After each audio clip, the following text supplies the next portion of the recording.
Salut tout le monde, on se retrouve donc pour une nouvelle vidéo. Nouvelle vidéo où nous allons parler football.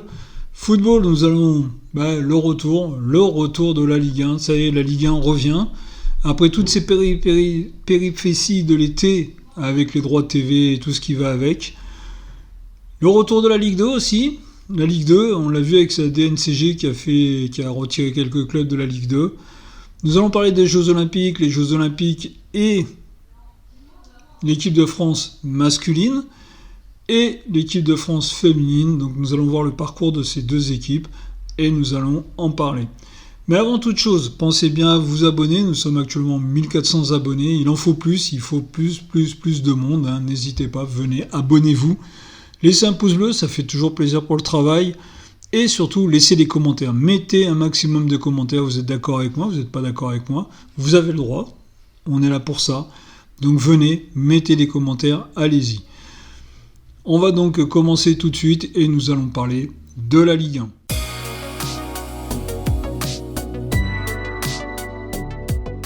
Allez, la Ligue 1.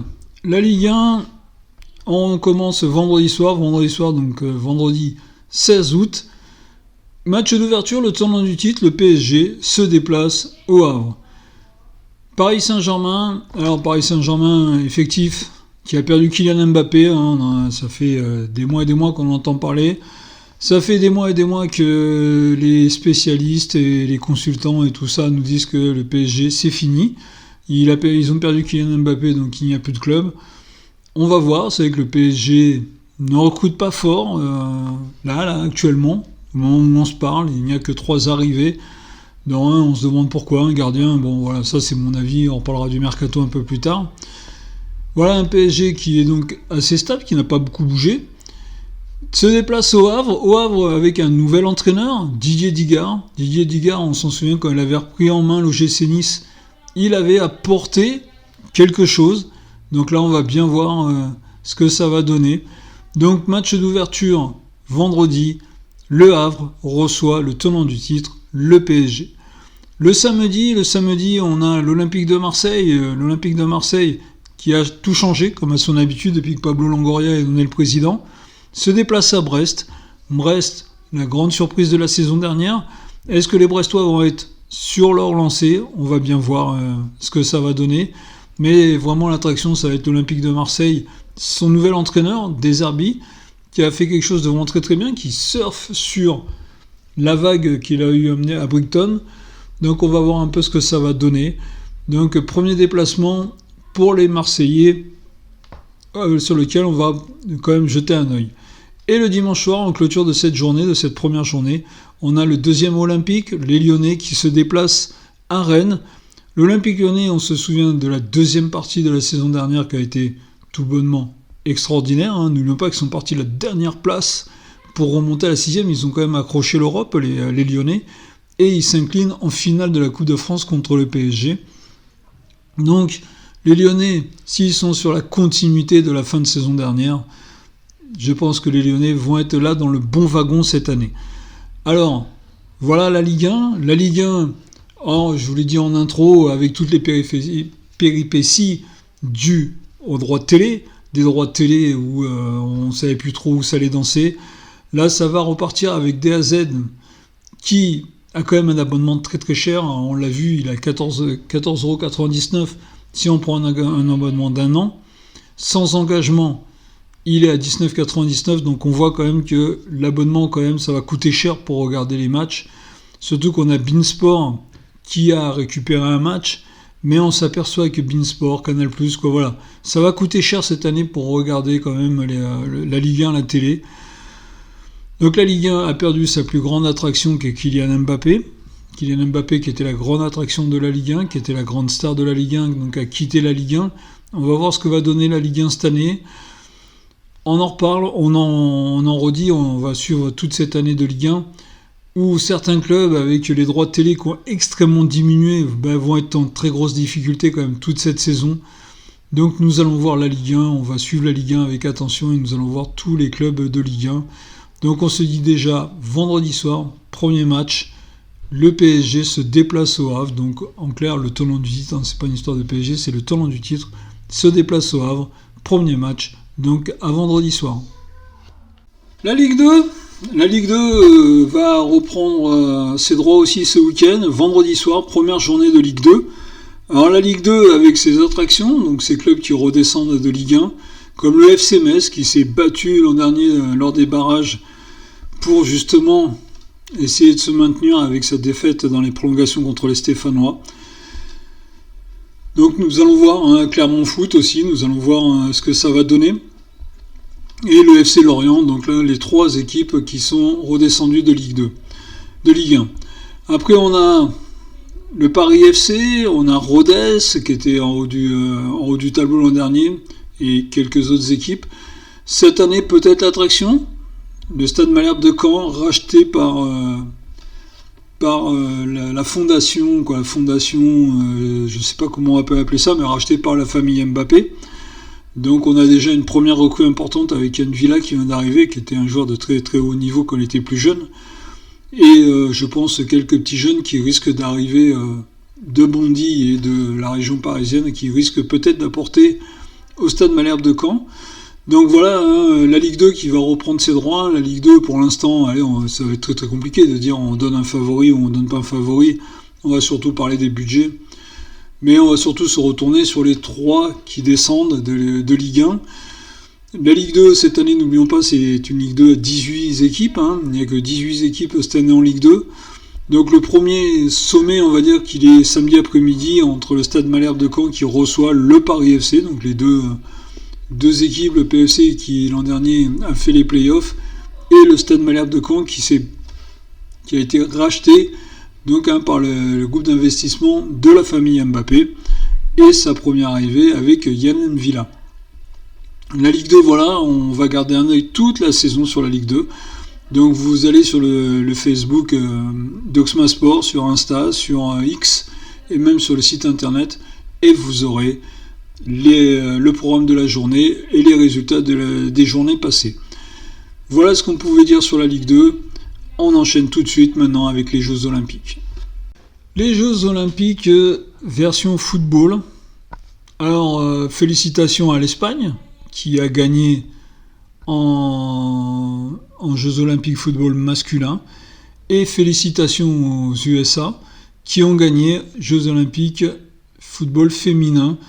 Donc ils ont battu le Brésil 1-0 en finale, et côté masculin, on a les Espagnols qui ont gagné aux prolongations contre la France 5-3. Alors qu'est-ce qu'on va retenir version football ? On va retenir aller chez les hommes l'attitude exécrable des Argentins durant toute la compétition.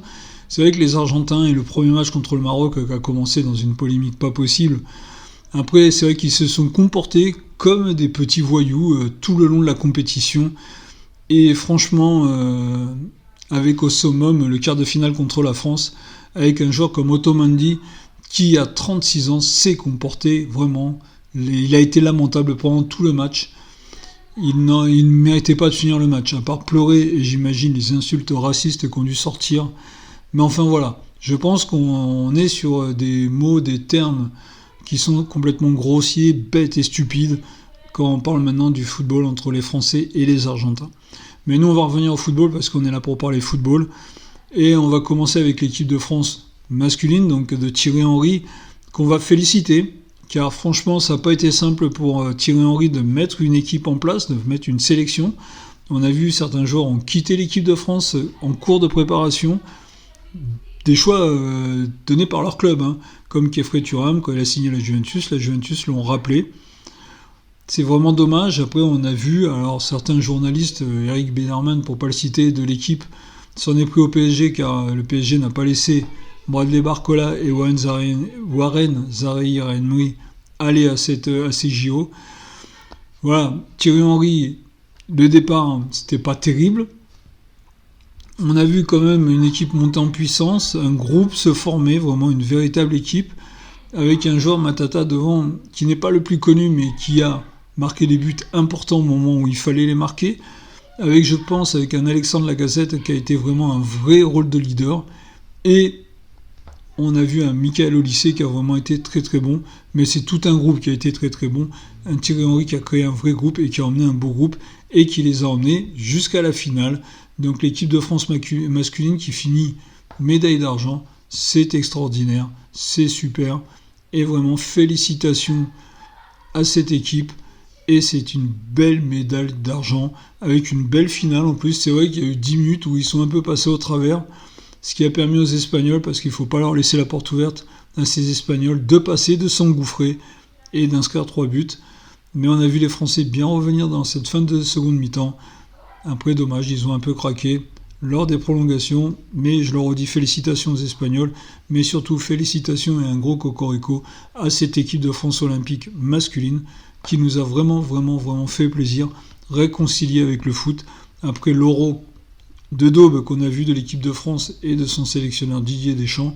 Là, on a vu une équipe de France qui jouait pour gagner et qui n'était pas sur le terrain. L'équipe de France de Deschamps, on le sait, sont là pour ne pas perdre, que l'équipe de France de Thierry Henry, elle était sur le terrain pour gagner. Donc vraiment un très bon match. Après, on va parler de l'équipe de France olympique féminine, il faut parler d'eux. Mais malheureusement, on ne va pas en parler en bien. Vous le savez, je suis le premier supporter de l'équipe de France féminine. Mais moi, ce qui s'est passé il y a 1 an et demi me reste en travers de la gorge, et je l'ai encore. Et quand je vois le résultat, 1 an et demi après, je me dis que vraiment, c'est un temps de gâché énorme. Ce pseudo-putsch mené par Windy Renard, et je le dis et je le redis avec la complicité de Jean-Michel Aulas et de l'Olympique Lyonnais, car je le redis, l'objectif c'était que Jenny Le Sommer et Amandine Henry reviennent en équipe de France pour la Coupe du Monde qui se déroule en 2023 en Australie et en Nouvelle-Zélande, et pour les Jeux Olympiques 2024 qui se déroulaient à Paris. Regardez les matchs de l'équipe de France, ils se sont joués où ? À Lyon. C'était sur le terrain de l'Olympique Lyonnais, bien sûr. Donc on le voit, ce groupe, cette équipe de France est gangrénée par l'Olympique Lyonnais. Aujourd'hui, si l'équipe de France n'arrive pas à passer son rideau de verre qui est là, son plafond de verre qui est là, c'est parce que ce groupe est gangréné par l'Olympique Lyonnais. Hervé Renard ou Corinne Diacre, rien n'a changé. L'équipe ne jouait pas mieux. Si vous voulez, on peut refaire. S'il y en a qui sont pas contents, vraiment lâchez les commentaires, laissez les commentaires, dites si vous êtes d'accord ou pas d'accord avec moi. Mais l'équipe de France féminine, le premier match contre la Colombie, on voit une bonne première mi-temps, on se dit ils sont sur une belle dynamique, ça a l'air intéressant. Bon, on voit la deuxième mi-temps, victoire des Françaises 3-2, mais on a vu la deuxième mi-temps et ça, c'était annonciateur de beaucoup de choses. Le Canada arrive.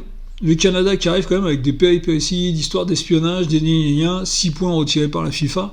On se retrouve face à un Canada qui n'est peut-être pas aussi bien qu'il devrait être. 1-0 à la mi-temps, pareil, on est encore super mi-temps, et deuxième mi-temps catastrophique, avec un but pour la victoire des Canadiennes au bout du bout. Si on se rappelle de l'action, Sama Belcher, bravo. On ne sait pas où elle était, à plus de 100 minutes de jeu, on ne sait pas où elle était partie. Voilà, les Canadiennes s'imposent de 1. Dernier match couperé contre la Nouvelle-Zélande. Alors, moi, ça me fait rire quand j'entends parler qu'on est sur un match couperé contre la Nouvelle-Zélande, quand même. La Nouvelle-Zélande, ils sont forts au rugby, il n'y a pas de souci. Au foot féminin, moi, je les ai vus quand ils sont venus à Montpellier lors de la Coupe du Monde 2019, quand je faisais partie du comité d'organisation. Ils sont bien gentils, les filles, mais ce ne sont pas les foudres de guerre non plus. Comment on peut se retrouver à se poser la question dans un match couperé contre la Nouvelle-Zélande en féminine ? Eh bien, victoire, mais 2-1. Victoire juste 2-1. C'est vrai qu'il avait opéré des changements, Hervé Renard, il avait peut-être un peu ouvert les yeux. Un changement pour blessure, dû à la blessure de Windy Renard. Et après, on a vu quand même... Alors, il avait remis Amandine Henry, mais Amandine Henry, ce n'est plus Amandine Henry qu'on a connue. Mais la sortie de Diani, Kalilou Diani, c'était peut-être intéressant. Et voilà, on a Sandy Baltimore qui a fait une bonne rentrée dans ce match. Victoire de 1 des Françaises. On se dirige vers le quart de finale. Et on tombe le Brésil. Un Brésil qui arrive diminué parce que Mata est suspendu quand même. Donc c'est quand même très intéressant. Mais on n'est pas bon. Moi j'ai quelqu'un qui est allé voir le match, qui était à la Beaujoire pour ce match. Il m'a dit franchement... C'était pas bon du tout. C'était pas beau. Les Brésiliennes s'imposent 1-0. Alors, je vais pas dire que c'était logique, puisqu'aucune des deux équipes n'était bonne. Aucune des deux équipes n'a été bonne. D'ailleurs, quand on voit les Brésiliennes, ce qu'ils font après contre l'Espagne, heureusement qu'ils n'ont pas fait ça contre la France. Mais aucune des deux équipes n'a été bonne. Ils s'imposent 1-0. Allez, la pièce, ça devait tomber sur France ou Brésil, et elle est tombée sur Brésil. Mais c'est la conclusion de tout ce qu'on a vu depuis quelque temps en équipe de France féminine, et je vais revenir dessus. Le plafond de verre, il s'appelle Olympique Lyonnais. Le plafond de verre, il est gangréné par l'Olympique Lyonnais. L'équipe de France est gangrénée par l'équipe lyonnaise. L'Olympique Lyonnais dans l'équipe de France, hein, c'est ce qui gêne. On connaît la politique qu'avait l'Olympique Lyonnais, et surtout la politique de Jean-Michel Aulas à une époque, mais on s'aperçoit que ça n'a pas beaucoup changé avec la signature de Chouanga à l'Olympique Lyonnais et la tentative de signature quand même de Elisa De Amelda du PSG et des Gaetano du PSG aussi. Donc on voit quand même que l'Olympique Lyonnais n'a pas tellement changé sa politique d'essayer d'affaiblir les adversaires, car aujourd'hui l'avenir de l'équipe de France il est pas beau. On va se retrouver avec des joueuses comme Windy Renard qui va quitter qui arrive à un certain âge limite, Marek qui a le reste, au-dessus quand même des autres. Amandine Henry c'est fini, Eugénie Le Sommer c'est fini, même si Eugénie Le Sommer, il y a Marie-Antoinette Katoto qui a fini meilleure buteuse de l'équipe de France de ces Jeux Olympiques, mais Eugénie Le Sommer, elle a porté quelque chose d'autre que Marie-Antoinette Katoto. Donc, qu'est-ce qui arrive derrière en équipe de France pour l'instant? Il n'y a pas grand-chose. On est quand même... il va y avoir un beau 11, mais il n'y aura pas de profondeur de banc. Je vois la défense, par exemple, Maëlle Lacard, qui risque de remplacer Windy Renard. Elle l'a fait contre la Nouvelle-Zélande. On a eu une belle défense, mais voilà, il reste encore des choses, c'est encore limite. Donc l'équipe de France féminine, le putsch de Windy Renard et de l'Olympique Lyonnais a été complètement raté, et ça, je n'hésite pas à le dire. Je réhabilite pas Corinne Diacre, hein. Je suis pas comme je l'ai entendu sur l'équipe sur l'équipe 21. Je ne réhabiliterai pas Corinne Diacre. Je dis juste que leur putsch, il a servi à rien, et tant qu'il y aura ces joueuses-là en équipe de France, on n'avancera pas.